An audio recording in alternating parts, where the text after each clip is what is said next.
Viewers and subscribers, welcome back to Beating the Press podcast. I am your host, Rafa. Now, coming up in this evening's podcast, we're going to be reviewing the EPL action that took place over the weekend. Big games, big results, big implications. Teams are already under pressure after two rounds of football. Now, joining me this evening to talk some EPL football, we have returning to the podcast, Christoph. Good to be back, viewers. Yes, Christoph, your team Arsenal was the big winners over the weekend, getting the better of Leeds. Talk to us about that game, Christoph. Are we seeing the genuine Arsenal now? Is Arsenal now, Christoph, getting the run of the green as it relates to the refereeing? Two calls going Arsenal's way in one Uh, game? I don't know. Maybe they're making up for all the garbage that they did last year, but too early to say. Um, let's wait until there's some big games now. Wait till Arsenal is playing Man City, because they tend to favor Man City with their calls.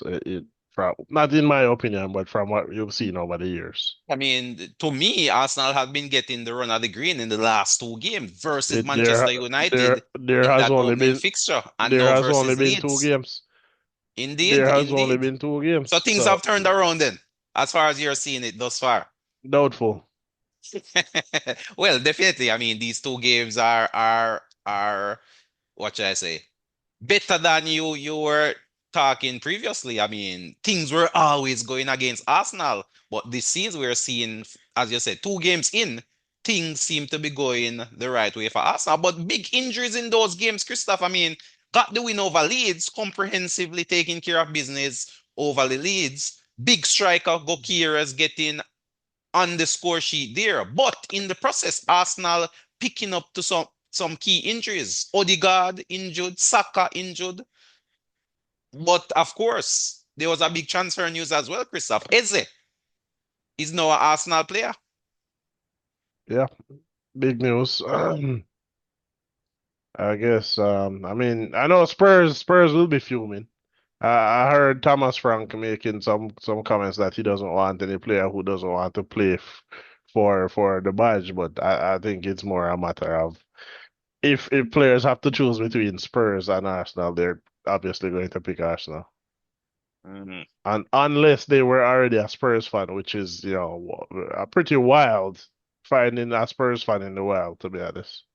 So this Arsenal this year, then, Christoph, should have enough depth to cover for injuries as we're seeing now. I mean, Eze coming in, number of other new signings, Zubimendi, Enwari coming on, making a good impression. And the youngster, is it Woodman? Max Dowman. Bowman, right, coming in the game, drawing a penalty, and that penalty being converted. I mean, all seem to be going well for Arsenal this season. It seems as if the ingredients are coming together quite nicely, and a championship pot is now on fire. It's two games in, so I can't say that. I can't neither confirm nor deny anything. What I do know is Arsenal do have two games into the season, have five injuries to five key players already. So, Five but injuries. Who are those five? uh, I only saw two. Havertz, Havertz is out, Ben White is out, Odegaard is out, Saka is out, and Gabriel Jesus is out. So five Hmm. injuries to five Well, key I players. wouldn't say key players. Those most of those names you're calling aren't starters, Christoph. I mean, of the five you call, Saka maybe two starter, or three are Odegaard starters. starter, Ben White starter. I mean, until the arrival of Gyökeres, Havertz was a starter. So, Well, I mean, he's no longer a and starter. you would say even if he's no longer a starter, then Havertz is the backup I striker, and mean, he's Arsenal also should have out. enough depth. I mean, they went shopping during the summer window, so a few injuries here or there, they should be fully prepared But for yeah, any eventuality. I agree that there's a lot of depth currently in the squad, and there's a couple more. Well, at least one more player coming in right now. Another defender is being brought in. Again, Pippin Spurs, because Spurs was in for him again, but he chose Arsenal as well. So yeah, Spurs Mm. is definitely over there fuming. Oh, interesting. Plus, speaking of Spurs, Christoph, Spurs was also big winners on the weekend also.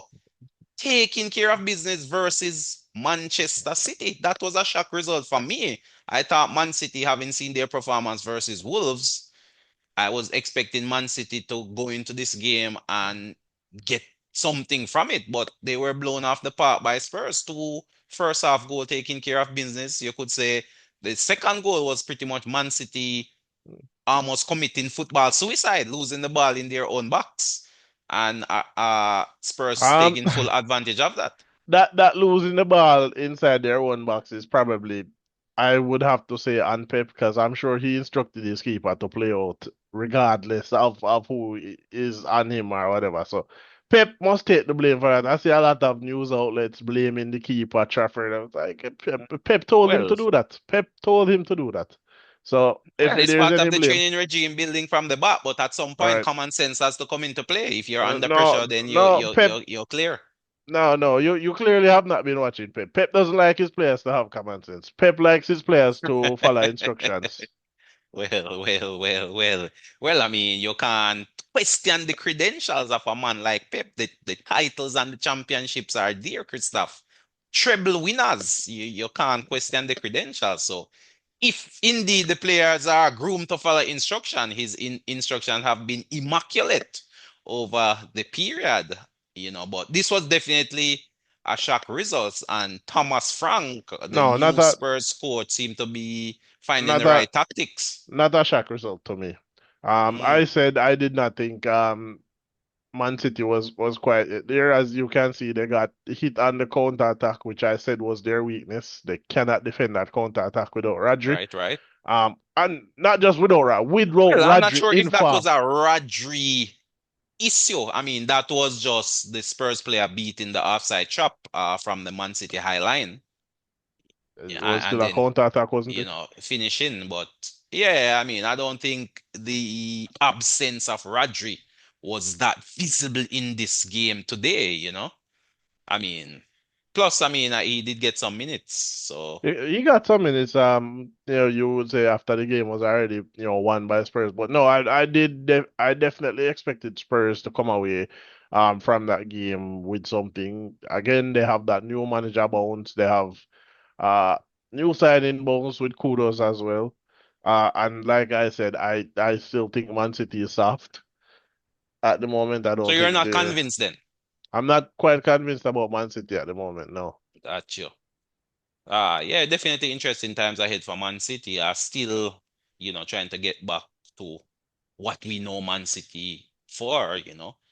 Just that winning machine, but it wasn't to be versus a rampant Spurs team, an informed Spurs team, that now two wins on the bounce, and that's what back-to-back clean sheets as well. So not only are they finding the goals offensively, they are standing firm defensively as well. And that was one of the key weaknesses of Spurs in the last season.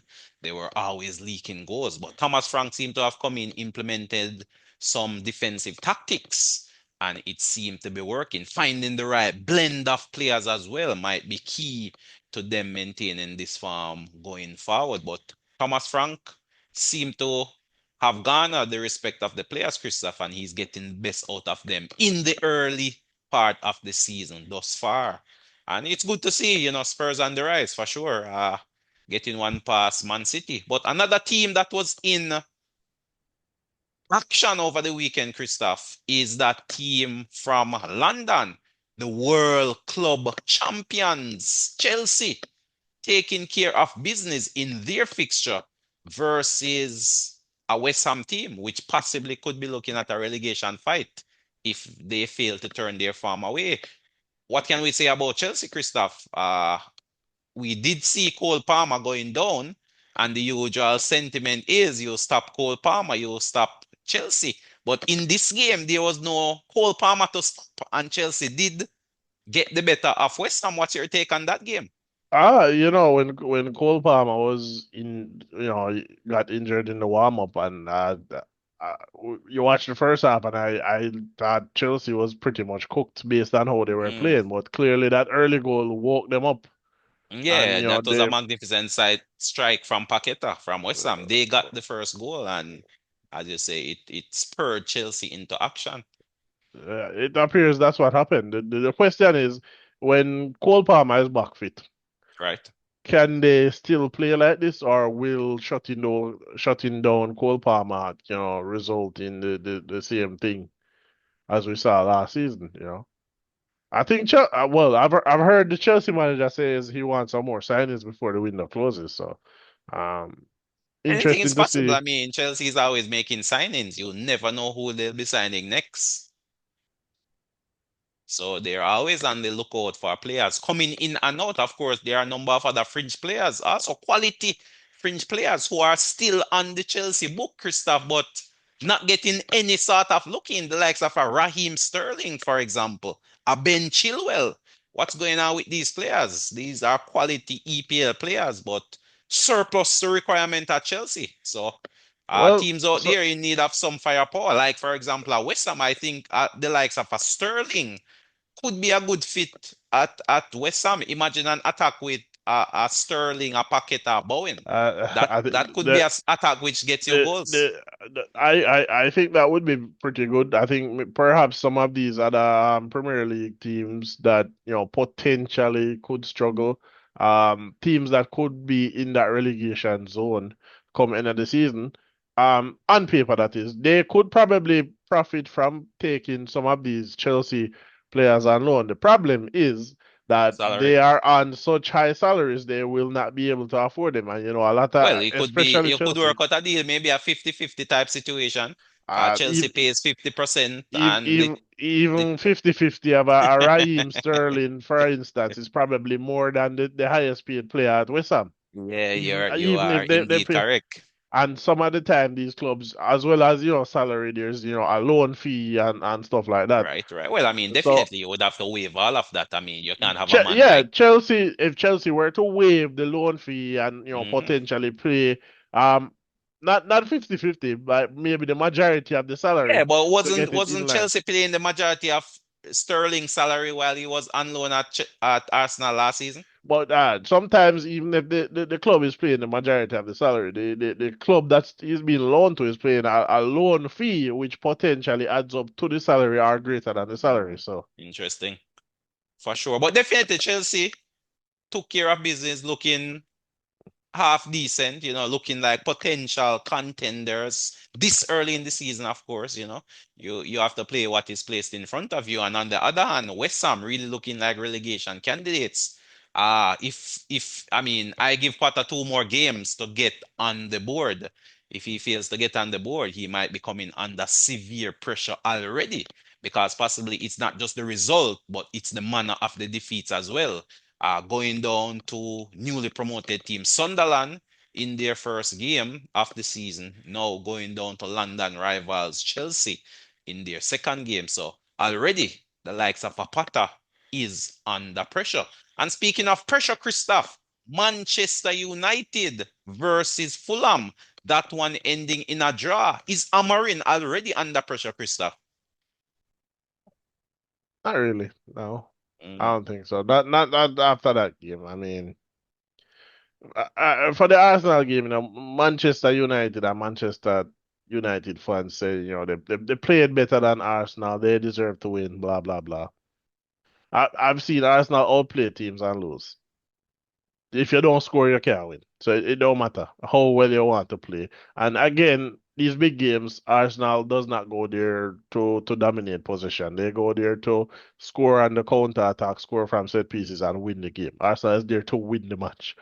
Uh, Again, I said the first week, I don't know if it's a case where Man United was playing out of their skin because it's a game where regardless of their form, they will show up and play that match.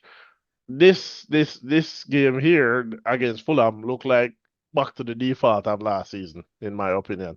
So Yeah, it's quite it glaring to be honest. I it mean, it might be they've played down to their opponents. They've dropped their standards to their opponent's level, it seems, and then rise that standard once it's against a big name team, so to speak, a Arsenal, a Liverpool, a Man City, Once No, the no, game is no. a hype, They don't seem to be able to raise their level when it comes to Man City for some reason. well, I'm just Definitely Arsenal, Liverpool, Chelsea, they find it right. somehow, but when they come to Man City, they can't seem to find anything. But again, it's what we spoke about in the last podcast, Christoph.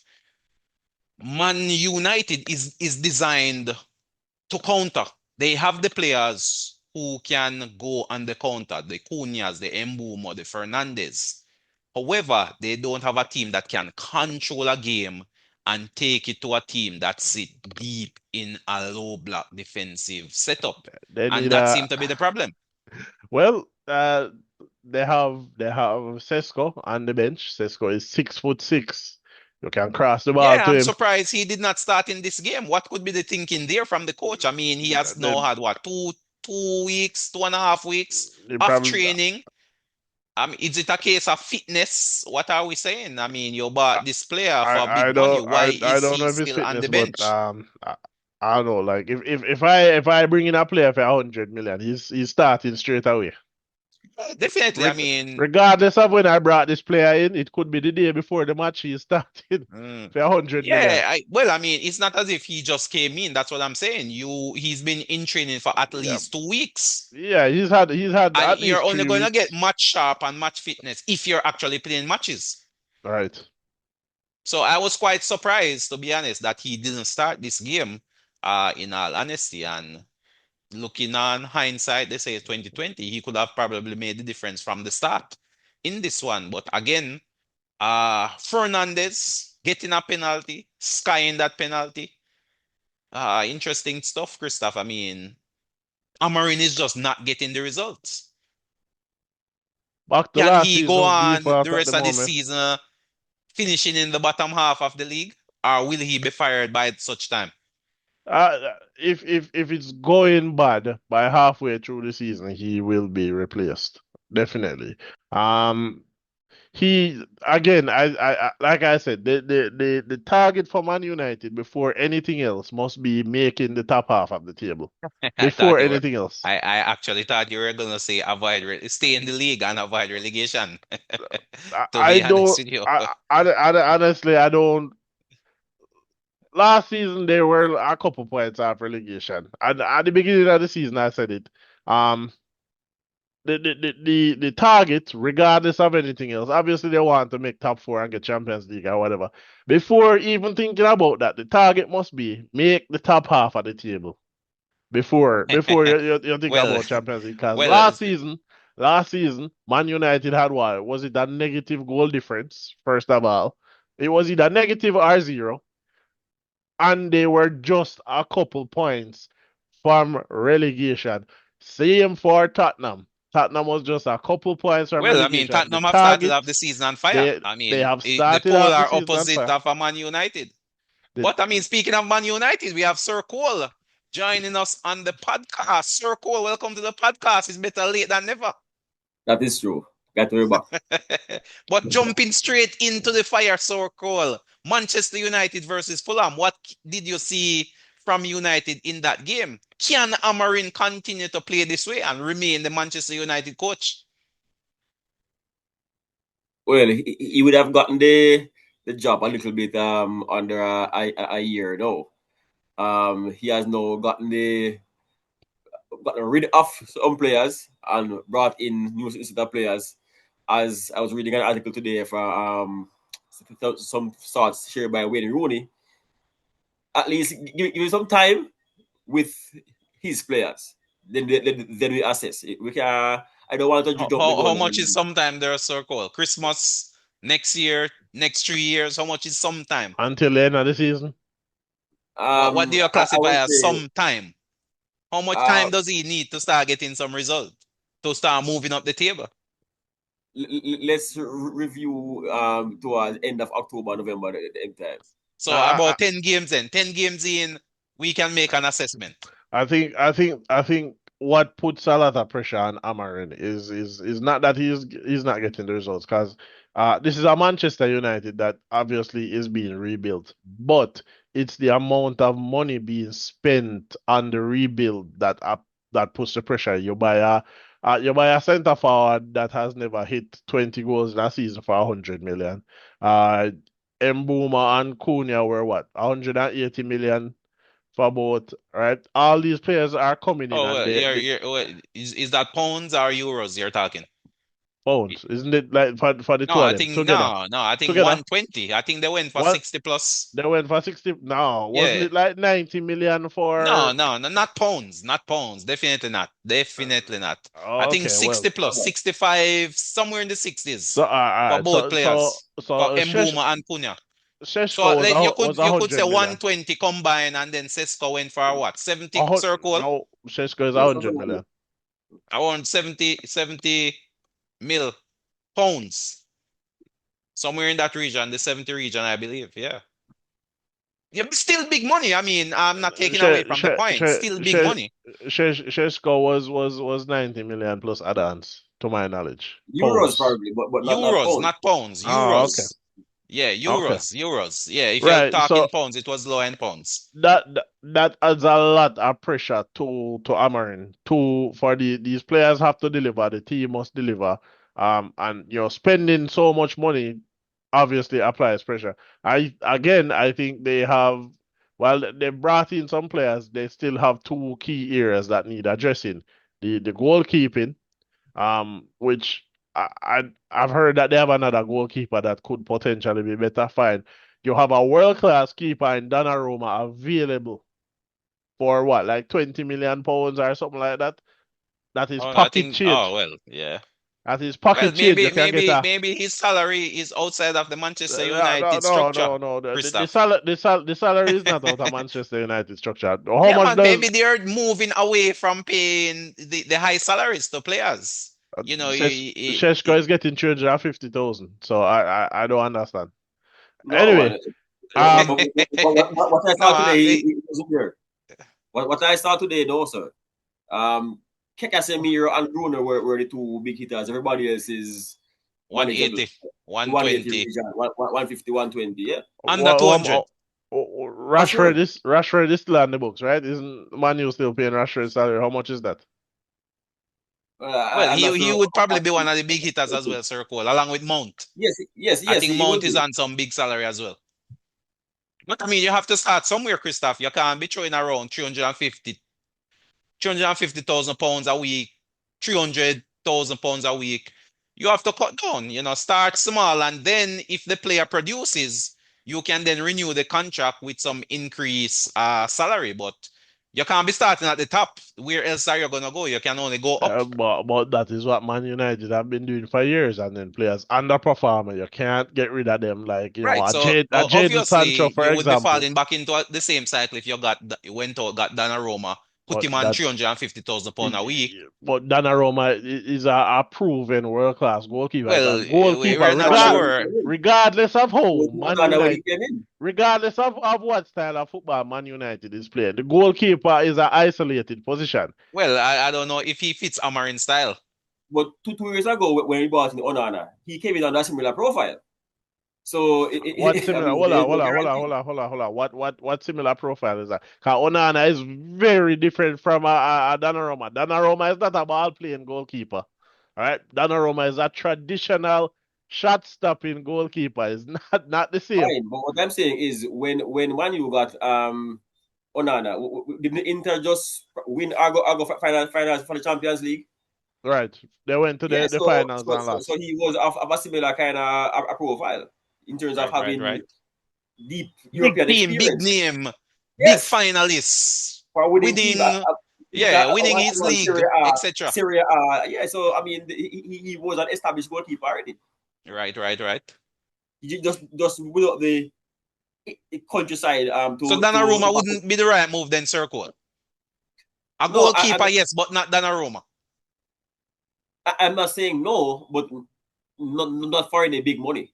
Oh, not for the salary that he would Not for probably salary, yes. demand as a free Yes, agent as well. correct. Not a free agent. Indeed. 20 I million. agree 20 with that, million. Circle. I personally wouldn't go for Donnarumma. I would be looking at Uh, somebody like Ramsdale, for example. Ramsdale is at Newcastle. Yeah, he's a proven a quality goalkeeper who isn't really the number one at any of the teams right now. And I thought he was unfairly treated at Arsenal when he was pushed out. Well, So I likewise. agree. I thought he was unfairly treated as Arsenal. I think he should have been kept. And then you wouldn't have to go and sign like a Kepa. No, you'd have Ramsdale and Raya. Um, but well, I'm not that's how it sure is. if Ramsdale would play number two to Area. I think Ramsdale is quality enough to demand a number one spot in the EPL, to be honest So with you.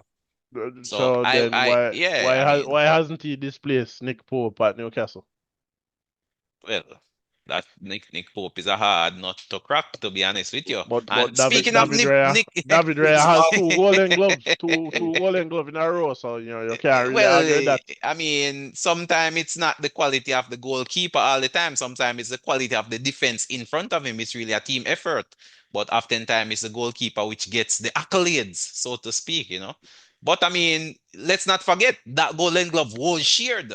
Sells from Nottingham Forest had similar number of clean sheets as well. That was a shared golden glove. So let's Yeah, give credit where credit is due. that one Remember is Sells. that one was shared, but the one before was not shared. So Well, yeah, I'm batting for sales though. You keep mentioning golden gloves and not mentioning that sales share that golden gloves. Nottingham Forest. So So so ah, so so, but so he has 100 gloves and sell as the next hand. exactly.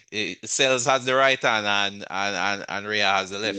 So yeah, give credit to sales as well. I mean, if not sales circle, I mean, granted, Nottingham Forest may be reluctant to sell, but you can never tell. A player head may be turned. You know, Everyone has their so price. everyone Play has and their club. price. That is it. Play That is and it. club. So They all do. that is it. So if Manchester United is really serious about getting a goalkeeper is out there to be got. And there is still time in the transfer window to make it happen, in all honesty. So and again, I think they need another midfielder. Somebody in put a profile of maybe a Declan Rice or let's talk a about Xabi realistic Alonso. targets, No, no, Christoph. no, I no, no, mean, no, no, no, realistic no. targets. I Who did in the not league do you say that. see? I did not say that they can buy Declan Rice. They cannot. I'm Yeah, saying they but want let's talk somebody of realistic that target. profile. I've been hearing them being linked But with listen, Baleba Circle from Brighton. That's the listen. name I've heard most commonly linked Let's to a go back. Manchester United. Let's go back a bit in time for some other players who would have, I say, come in with a similar hype. Casemiro, most notably recently. I mean, he had come in with similar hype, a number of Champions League back to back, etc. Um, uh, Schweinsteiger when he came in, even though he came in a Um, bit I, late as well, but I, big established but player. I mean, Right, both right, right. Casemiro and Schweinsteiger have come in past their prime, to be honest. So I But yeah, mean, but when they come in, they were Kagawa Circle. huh? Shinji Kagawa. Kagawa. No, Shinji Kagawa was Man, that's from Sir Alex days, man. Forget that. That's a long what? time. Kagawa was on Sir Alex? Not Yes, man. not Yes, sir. Mourinho? No, so Sir Alex, Kagawa came to Man U when Hazard went to Chelsea. went to Okay, Chelsea.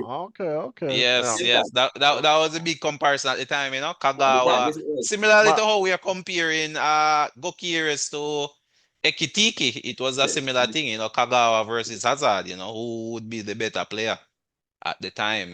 But yes, sir. history has showed us Hazard was the man. No, But what you sure, need is the right fit, not the big name player. So a big yeah, name player doesn't guarantee that will come in and work wonders. What you need yeah, is just simply the right fit for the you team know because you know who might have worked wonders in that midfield last season? Scott McTominay. That Napoli player, is very good. Napoli. That Napoli player is very good, very good. Maybe someday he will make a return. I certainly can tell you. I've been saying Matabene for years that the ball is good. Ballon d'Or nominee circle. Well, they were nominees. Serie A Serie player. Serie A player of the Player of the season. season. Yes, sir. Very, very, very good player. Very good In player. his first season leaving Man U as well. United, yeah, Well, I mean, United that would seemed have to be done. the common trend though, Circle. The players who have left Manchester United seem to have gone on to do great You, things you at know, the club which they've landed. there's also a midfielder that used to play for PSG that I thought. I mean, I think he's probably out of it now, but this one named Ander Herrera, excellent player as well. Oh yes, it was at Man U as well. I think Herrera is now applying his trade down there in Brazil, Circle. I saw him in the Club World Cup. Okay. He's playing for one of those Brazilian teams. Not sure, not sure the name. The name is eluding me Mm. currently, but he's down there in All right, Brazil. cool. Similar to the former Arsenal player, Jorginho. He's also down Jorginho. there in Brazil. I think he plays for Flamengo now.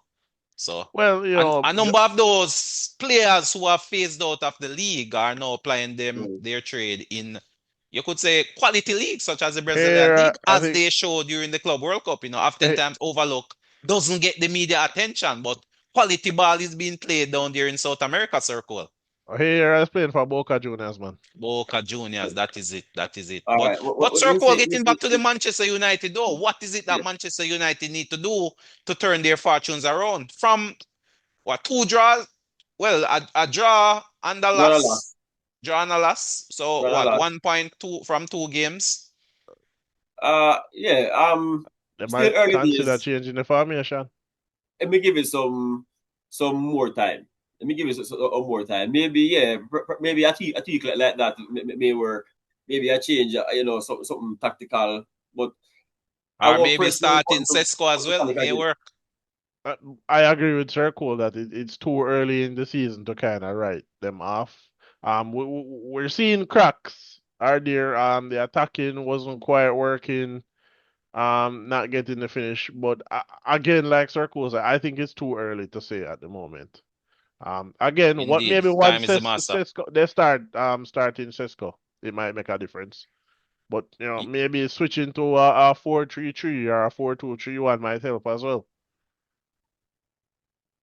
Possibly, Maybe, possibly, possibly. maybe. But Circle, the big game, defending champions Liverpool were in action versus the much talked about Newcastle. Circle. Man, Liverpool getting the better. This one going down to the very last kick of the ball. 3-2 win for Liverpool over 10-man Newcastle. What can we say, Circle? Was it lucky for Liverpool or was it a deserved win? In some commentary I heard after the game, they gave plaudits to both teams. Newcastle for coming back from two down with 10 men to be level in the game and basically on the front foot looking for a winner. And for Liverpool to having conceded that late equalizer to actually, gather themselves and come back to pull off the win. So one of the most are more, entertaining games so far. Action packed, red card, all these things. A very good ad for the Premier League. What says you, Christoph? I personally think it's just papering over the cracks for Liverpool defensively. I think so They need as to well. strike the I right think balance and they need to buy a quality defender. To me, Liverpool need at least two more players before this window shut. A quality defender, and of course, Defender the where? legend, the myth, Central, right, left. Isak. Well, central, right, left. What kind of Yes, defender? Just central defender. midfield, central midfield for sure. A backup for Van Dijk or Kanate, a or backup, not yeah, a or starter. a player who can start over Kanate. So a Van Dijk, let's say a Gehi combo, so to speak. But for sure, I think Liverpool But need a centre back and when Liverpool that when forward. Liverpool when Liverpool won it a few years ago, wasn't Joe Gomez one of the players who came in and gave us Yeah, stellar but performance again, at the Joe United? Gomez is a bit injury prone. So, his injury record is very poor. So it wouldn't be surprising to me if he picks up another injury anytime soon. It seems as if a mosquito bites him, he gets injured, circle. So, so you can't depend on a player like that to take you through. I mean, we did buy a youngster. I believe it's an 18-year-old Leone. But again, you can't necessarily be going for a championship and be putting that sort of responsibilities on the shoulders of an 18-year-old who is new to the league, etc. So to me, we need a quality established centre back, and of course, that man, the has been in the news all summer, circle. We need to get the business done and Isak as well. I'm not sure how Newcastle will feel now that they've been defeated at home in this game. If that will make it easier or worse in terms of the transfer of Isak, but for sure he doesn't want to play for Newcastle. I would say to Newcastle, he is at his highest value currently. Cash out and move on. I mean, the club has their rights. The player also has his, and it is unprofessional of the player to stick up the club in this kind of manner. In my humble opinion. I mean, you can request your transfer, yes, but having a contract with the team, you really need to abide by the statutes of your contract that you have signed. Interesting. I agree with Jerko. I think if a player refuses to play, then I don't think you pay them. To be honest, I think that must be the protection for the club or something. Because you can't be under contract whether you want to leave or not. You put in your transfer requests. I wish to leave. Whatever, make Well, I it don't known think Isak publicly. has actually put in a transfer request. I don't think he has officially submitted a transfer request. What is all this Well, he has grandstanding refused about? to play.